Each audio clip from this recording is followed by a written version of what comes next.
அஸ்ஸலாமு அலைக்கும். மந்தி செய்கிறதெல்லாம் என்னமோ ஈஸி தான். ஆனால் அதோட ஒரிஜினல் ஃப்ளேவர் கொண்டு வரது ரொம்பவே ரிஸ்க்கான விஷயம். அந்த மாதிரி நிறைய டைப்பில் மந்தி ட்ரை பண்ணிவிட்டு ஃபைனலாக நான் கையில் எடுத்த இந்த ஒரு மெத்தட் தான் இந்த வீடியோவில் நான் உங்களுக்கு காட்டியிருக்கேன். வீடியோவை ஃபுல்லாக பாருங்கள். ஆல்சோ இந்த மந்தி மசாலாவோட ரெசிபி கூட நான் ஷார்ட்ஸில் ஆட் பண்ணியிருக்கேன், செக் பண்ணி பாருங்கள். சிக்கன் மந்தி செய்கிறதுக்கு சிக்கனை முதல்ல மேரினேட் பண்ணிக்கலாம். மந்தி மசாலா ஒரு 2 டேபிள் ஸ்பூன் எடுத்துக்கோங்க. அதோட கொஞ்சமாக பட்டரும் சால்ட்டும் சேர்த்து நல்லா ஃபுல்லாக இதை மேரினேட் பண்ணி 1 மணி நேரம் இல்லைருந்து 2 மணி நேரம் நல்லா ஊற விட்டுருங்க. அடுத்து கொஞ்சம் ஃப்ரைடு ஆனியனும் இது கூட பாதாமும் நான் ஃப்ரை பண்ணி எடுத்துக்கிறேன், ஃபைனலாக நம்ம கார்னிஷிங் பண்ண போகிறதுக்காக.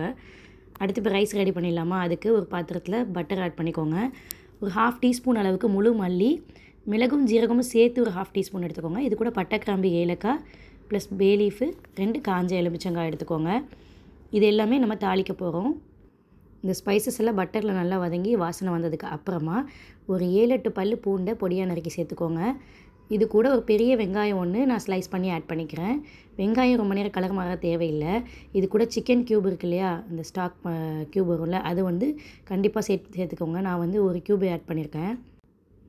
நான் ஒரு 1/2 கேஜி ரைஸு 1 கேஜி சிக்கனில் பண்ணுறதுனால நான் ஒரே ஒரு க்யூப் தான் ஆட் பண்ணியிருக்கேன். எக்ஸ்ட்ரா வேணும்னா நீங்கள் ஆட் பண்ணிக்கலாம்.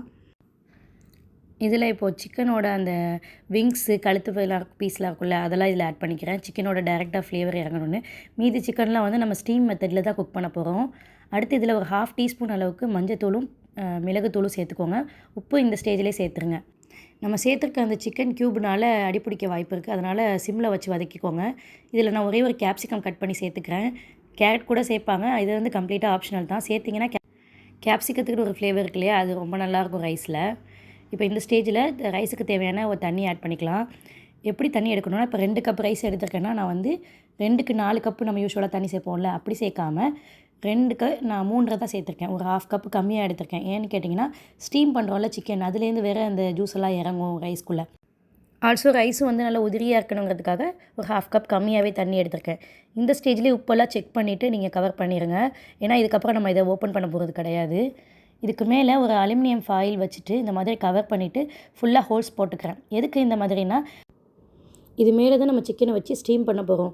நம்ம நார்மலாக ஸ்டீமர் தட்டு வச்சு நம்ம ஸ்டீம் பண்ணிக்கலாம். பட் ஆனால் ஒவ்வொரு பாத்திரத்துக்கு ஏற்ற மாதிரி ஸ்டீமர் பிளேட்டுக்கு நம்ம வச்சுருக்க மாட்டோம் இல்லையா, அதனால் இந்த மாதிரி அலுமினியம் ஃபாயில் வச்சுட்டு அதுமாதிரி ஹோல்ஸ் போட்டுட்டு நீங்கள் வச்சிங்கன்னாக்கா சிக்கனும் ஸ்டீம் ஆகிரும். அதோட ஜூஸ்லாம் கூட இந்த ரைஸில் இறங்கி நல்லா ஃப்ளேவர்ஃபுல்லாக இருக்கும். நான் லைட்டாக கொஞ்சமாக லெமன் ஜூஸ் ஆட் பண்ணிக்கிறேன். சிக்கனை வச்சு க்ளோஸ் பண்ணி தம் போட்டோன்னா ஒரு 40 மினிட்ஸ்க்கு டிஸ்டர்ப் பண்ணக்கூடாது. அதனால தான் நான் ஏற்கனவே சால்ட்டெல்லாம் செக் பண்ணியிருக்கேன்னு சொன்னேன். இது எப்படி நம்ம குக் பண்ண போகிறோன்னு கேட்டிங்கன்னா, ஒரு 10 மினிட்ஸ்க்கு ஹை ஃப்ளேமில் வச்சிடணும். அதுக்கப்புறம் ஒரு 30 மினிட்ஸ்க்கு நம்ம இதை ஸ்லோ ஃப்ளேமில் வச்சிடணும். ரைஸ் குக் ஆகிற இந்த கேப்பில் நம்ம இதுக்கு தேவையான ஒரு தக்கூஸ்னு சொல்கிற ஒரு சைட் டிஷ் ரெடி பண்ணிடலாம். இது ஒரு டிப்பு தான். ஸோ இதுக்கு ஒரு வெங்காயமும் 2 தக்காளி எடுத்துக்கோங்க. இதான் ரேஷியோ. இப்போ நீங்கள் 4 வெங்காயம் எடுக்கிற இடத்துல 8 தக்காளி அந்த மாதிரி நீங்கள் மல்டிப்ளை பண்ணிக்கலாம். எவ்வளோ பண்ணுறீங்களோ அதுக்கேற்ற மாதிரி. கொஞ்சமாக புதினா, கொத்தமல்லி, லெமன் ஜூஸ், உப்பு மட்டும் சேர்த்து தண்ணியே சேர்க்காமல் பல்ஸ் மோடில் வச்சு அரைச்சி எடுத்துக்கோங்க. இப்போ 40 நிமிஷம் கழித்து ரைஸ் ஓப்பன் பண்ணி பார்த்தீங்கன்னா, சிக்கனும் மேலே ஸ்டீம்லேயே வெந்திருக்குது. அதே மாதிரி ரைஸும் உதிரியாக நல்லா பொலன்னு ரெடி ஆகிடுச்சு.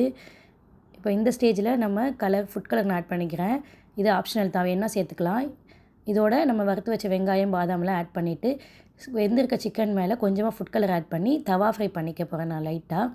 நீங்கள் ஓவனில் வைக்கிறதா இருந்தால் ஒரு 15 மினிட்ஸ்க்கு மட்டும் நல்லா ரோஸ்ட் பண்ணி எடுத்து வச்சுக்கோங்க. இப்போது வெந்த இந்த சிக்கனை ரைஸ் மேலே வச்சுட்டு ஃபைனலாக ஒரு மந்தியோட last and most important step இது தான்.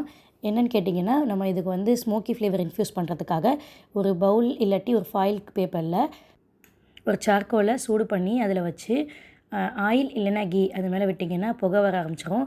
அதை க்ளோஸ் பண்ணி ஒரு 15 மினிட்ஸ்லேருந்து ஒரு 30 மினிட்ஸ் வரைக்கும் அப்படியே வச்சிட்டிங்கன்னா அந்த ஸ்மோக் ஃப்ளேவர் ஃபுல்லாக ரைஸில் இன்ஃப்யூஸ் ஆகிடும்.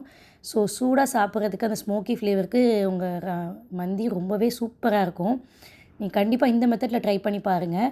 வீடியோ பிடிச்சிருந்துச்சின்னா மறக்காமல் லைக் பண்ணிவிட்டு சேனலை சப்ஸ்கிரைப் பண்ண மறந்துடாதீங்க. ரெசிபி எப்படி இருந்ததுன்னு மறக்காமல் கமெண்ட் பண்ணிவிட்டு போங்க. உங்களுக்கு பிடிச்ச உங்கள் ஃப்ரெண்டுக்கு இந்த வீடியோவை ஷேர் பண்ணி விட்டுருங்க. தேங்க்யூ.